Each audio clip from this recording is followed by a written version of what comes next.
Ils volent à plus de 6000 km/h. Ils changent de trajectoire en plein vol. Et les systèmes de défense, qui ont coûté des milliards de dollars à construire, ne peuvent pas l'arrêter. Le missile hypersonique, c'est l'arme qui redéfinit les règles du jeu stratégique au XXIe siècle. Russie, Chine, États-Unis se livrent une course sans merci pour maîtriser cette technologie. Et la France, discrètement, efficacement, joue sa propre partition. Dans cette vidéo, on va comprendre ce qu'est vraiment un missile hypersonique, qui est en avance dans cette course, et surtout, où en est la France. Parce que l'histoire française dans ce domaine est à la fois méconnue et impressionnante.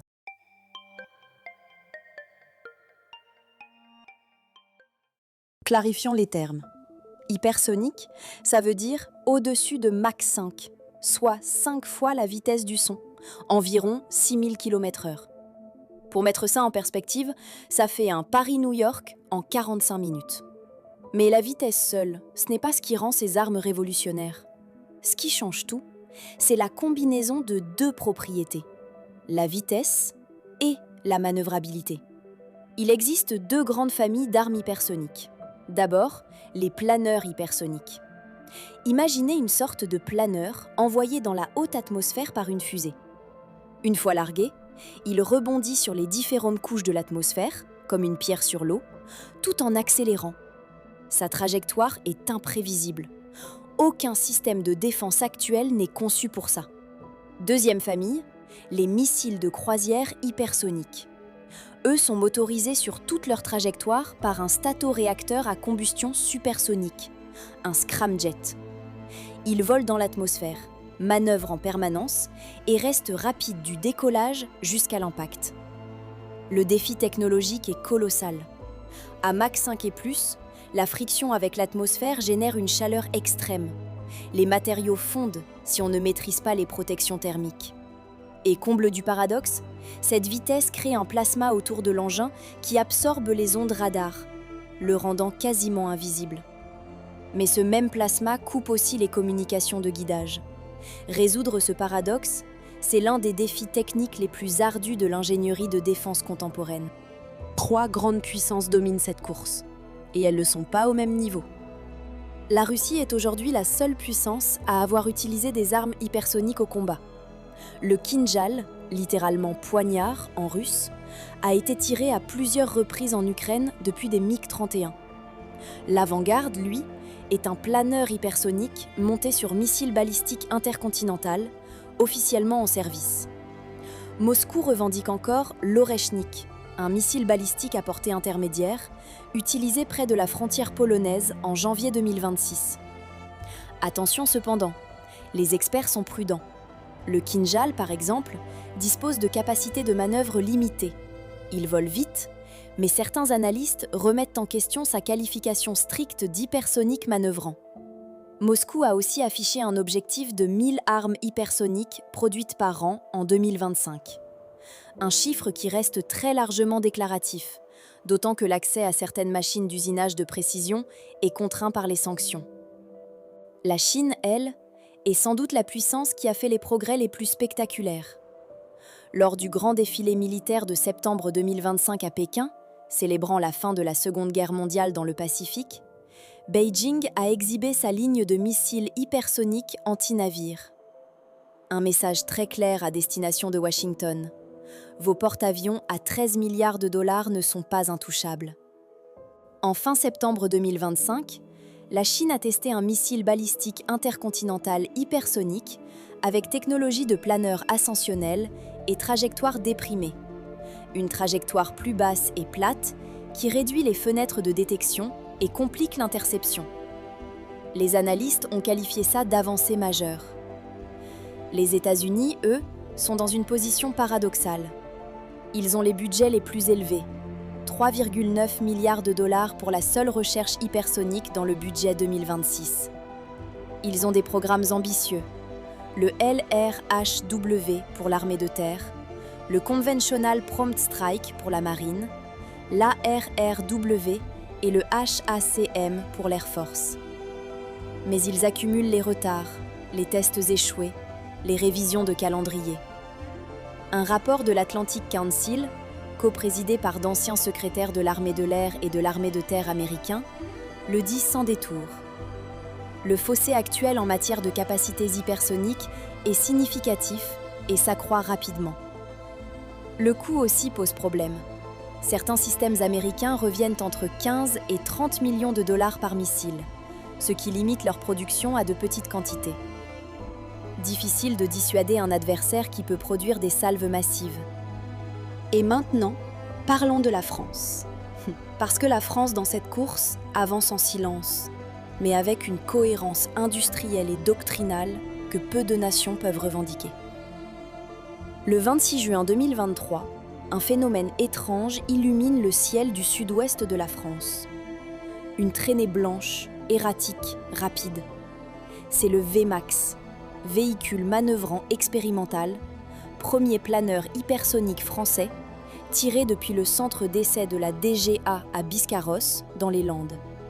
Premier vol de plusieurs centaines de kilomètres, premier de l'histoire française, premier d'Europe. Ce programme a été lancé en janvier 2019 par la ministre des Armées Florence Parly.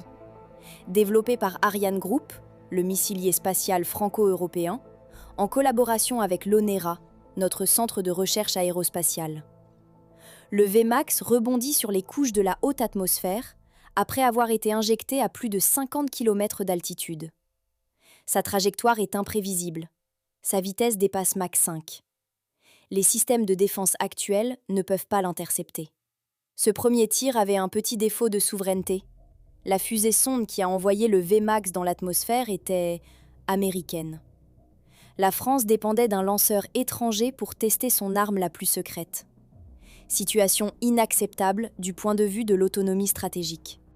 La réponse française a été immédiate. Dans la nuit du 27 au 28 novembre 2025, depuis Biscarrosse, la DGA tire avec succès la première fusée sonde française depuis 1979.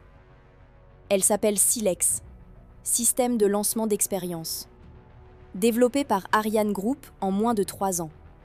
La France vient de reconquérir sa souveraineté d'essais suborbitaux. SILEX existe en 2 versions. La version mono-étage envoie 300 kg à 200 km d'altitude. La version bi-étage portera 600 kg à 400 km. C'est cette fusée qui servira désormais à tester le VMAX 2, le successeur, technologiquement très proche d'un planeur militaire opérationnel. Mais le programme qui symbolise véritablement la rupture stratégique française, c'est l'ASN 4G, air-sol nucléaire de 4e génération. Prononcez ces 4 lettres et vous comprenez immédiatement les enjeux. C'est le futur missile nucléaire de la composante aéroportée de la dissuasion française.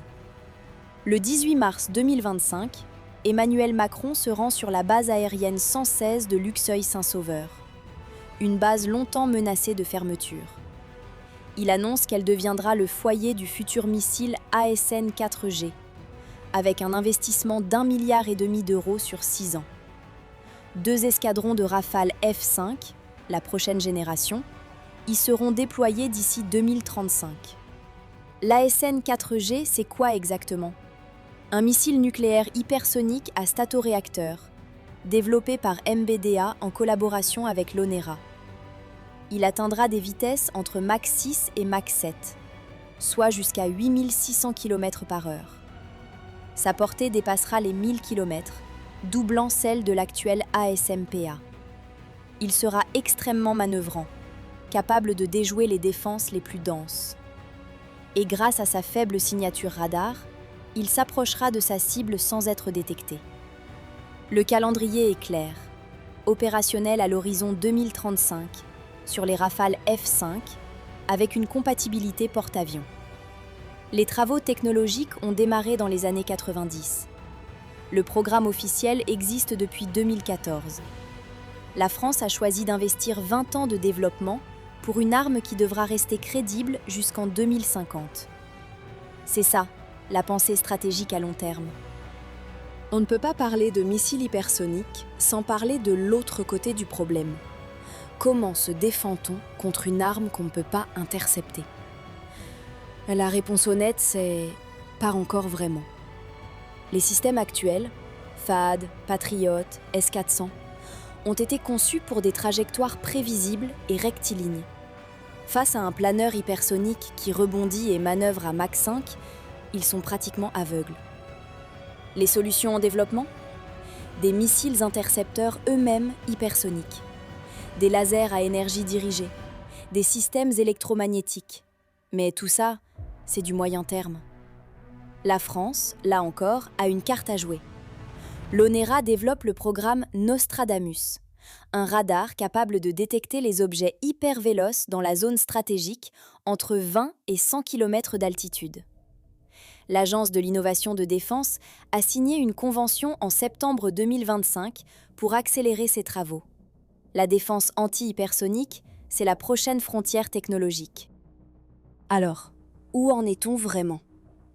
La Russie a des armes opérationnelles, mais dont les performances réelles sont débattues. La Chine avance à grande vitesse et commence à inquiéter sérieusement Washington. Les États-Unis investissent massivement, mais accumulent les retards. Et la France ? La France est la seule nation d'Europe à maîtriser l'ensemble de la chaîne technologique, du lanceur souverain avec Silex, au démonstrateur de planeurs avec VMAX et VMAX 2, jusqu'au futur missile nucléaire hypersonique avec l'ASN 4G. Et notez bien un détail que beaucoup ignorent. La France avait déjà un programme hypersonique dans les années 1960, le projet Vera. Il avait été présenté au Salon du Bourget de 1969, avant d'être abandonné pour des raisons de coût en 1971. Elle reprend le flambeau 50 ans plus tard, avec une industrie souveraine, protégée et une doctrine cohérente. Les missiles hypersoniques ne sont pas une curiosité technologique. Ils redéfinissent les équilibres stratégiques mondiaux, remettent en question des décennies d'investissement dans les défenses antimissiles et ouvrent une nouvelle ère de compétition entre grandes puissances. La France a choisi d'y prendre sa place, discrètement, méthodiquement, souverainement. Et ça mérite qu'on en parle. Si cette vidéo vous a appris quelque chose, partagez-la. Abonnez-vous pour la suite. Et dites-moi en commentaire quel programme hypersonique vous a le plus surpris. À bientôt!